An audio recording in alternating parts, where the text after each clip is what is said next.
Like, share और subscribe जरूर करें।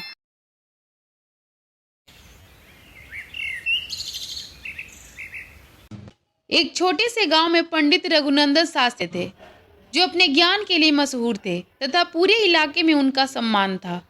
लोगों का मानना था कि इनसे बड़ा ज्ञानी आसपास के 50 गांवों में कोई नहीं है। एक दिन गांव की चौपाल पर चर्चा हो रही थी कि भूत होता है या नहीं। गांव के कुछ लोगों का कहना था कि भूत होता है, जबकि कुछ लोग कह रहे थे कि भूत नहीं होता है।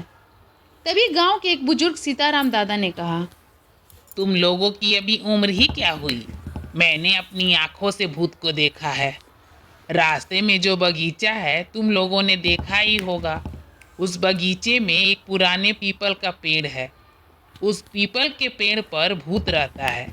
अरे नहीं दादा, मैं तो वहां से कई बार आया गया हूँ, लेकिन मुझे तो कभी भूत नहीं दिखाई दिया।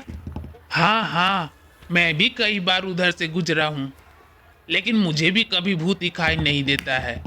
ये सब मन का भ्रम है और कुछ नहीं। नहीं, ऐसी बात नहीं है। सीताराम बाबा सही कह रहे हैं। मैं एक बार शाम के समय गांव आ रहा था, तभी भूत ने मुझसे बीड़ी पीने के लिए मांगा।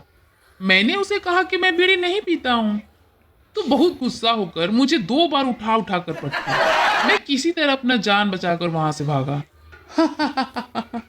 अरे नहीं नहीं दिनेश, बहुत डरपोक है। इसकी बात में तुम लोग मत आना। मैं तो हमेशा पूजा पाठ करवा कर शाम को लौटता हूँ। भूत की तो कभी हिम्मत नहीं हुई मेरे पास आए। गांव वालों को दिनेश के साथ हुई घटना पता थी, इसीलिए वह पंडित जी की बात सुनकर चुपचाप रह गए।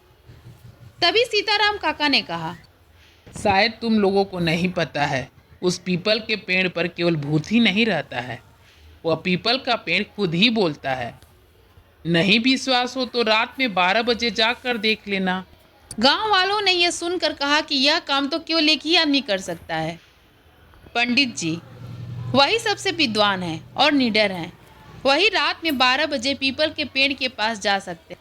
हाँ हाँ, ये कौन सी बड़ी बात है। मैं आज ही रात में 12 बजे पीपल के पेड़ के पास जाऊंगा। मुझे किसी भूत वूत से डर नहीं लगता है। सबको पता चल जाएगा कि भूत नहीं होता है और नहीं पीपल का पेड़ बोलता है।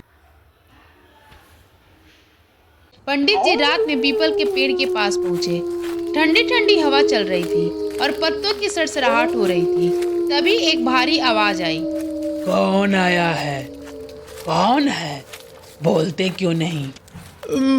मैं हूँ रघुनंदन शास्त्री, लेकिन आप बताइए कि आप कौन हैं?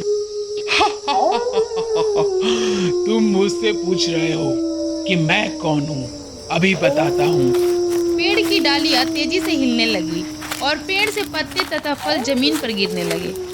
पंडित जी डर के मारे पीछे की तरफ भागे और थोड़ी दूर पर जाकर रुक गए। पंडित जी ने मन ही मन सोचा, भूत तो होता नहीं है, इसलिए डर कर भागने की जरूरत नहीं है। खामोखा मेरी बेइज्जती हो जाएगी।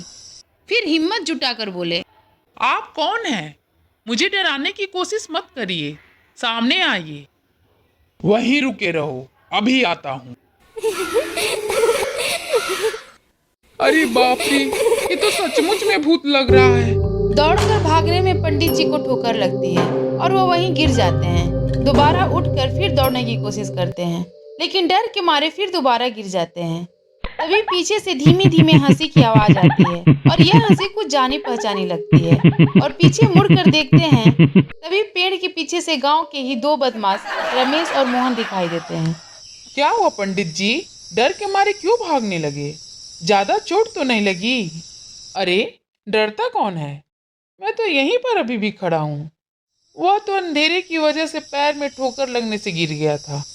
अब बहाना मत बनाइए पंडित जी, हम लोगों ने देखा, डर के मारे आपने भागने की कोशिश की, इसलिए गिर गए। अब यह बात हम लोग सभी गांव वालों को बताएंगे कि आप कितने डरपोक हैं। अगले दिन चौपाल में सभी लोग बैठे हुए थे।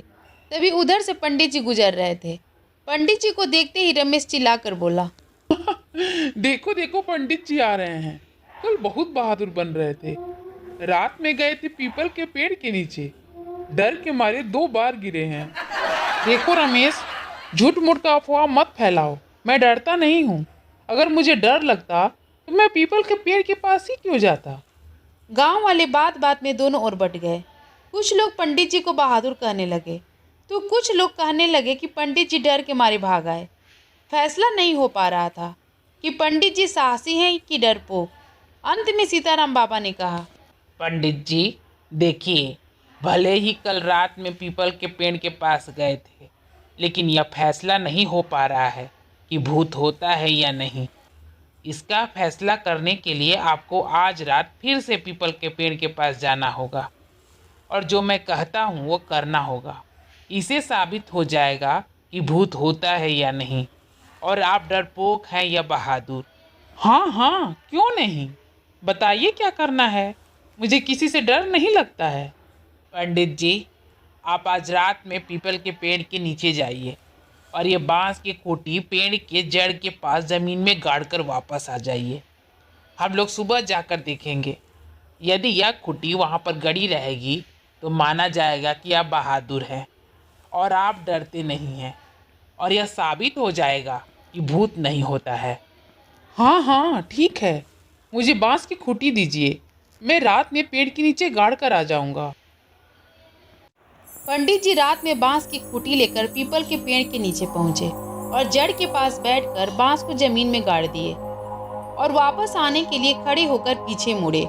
लेकिन पंडित जी ने जैसे ही पहला कदम बढ़ाया, उन्हें लगा कि उनकी धोती को किसी ने जोर से पकड़ लिया है और वह आगे बढ़ ही नहीं पा रहे हैं। पंडित जी दोबारा जोर लगाया, लेकिन फिर भी वह आगे नहीं बढ़ पा रहे थे। अब डर के मारे पंडित जी की हालत खराब हो गई। दरअसल खूंटी गाड़ने के समय पंडित जी की धोती का किनारा मिट्टी में खूंटी के नीचे दब गया था। इसलिए जब पंडित जी वापस जाने के लिए कदम बढ़ा रहे थे तो उन्हें लग रहा कोई उनकी धोती पकड़कर खींच रहा है। कौन है? बोलते क्यों नहीं? मुझे कौन पीछे से पकड़ रहा है? पंडित जी डर के मारे पीछे मुड़कर नहीं देख रहे थे। कोई बोल क्यों नहीं रहा है? कौन मुझे पकड़ रहा है? अब की बार पंडित जी जोर लगा कर आगे की तरफ बढ़े। उनकी धोती का किनारा फट कर बाहर निकल आया और वह तेजी से दौड़ते हुए गांव की तरफ भागे। अब पंडित जी दोबारा नहीं कहेंगे कि भूत नहीं होता है। अगर आपको यह कहानी पसंद आई हो तो कृपया लाइक, शेयर और सब्सक्राइब जरूर करें।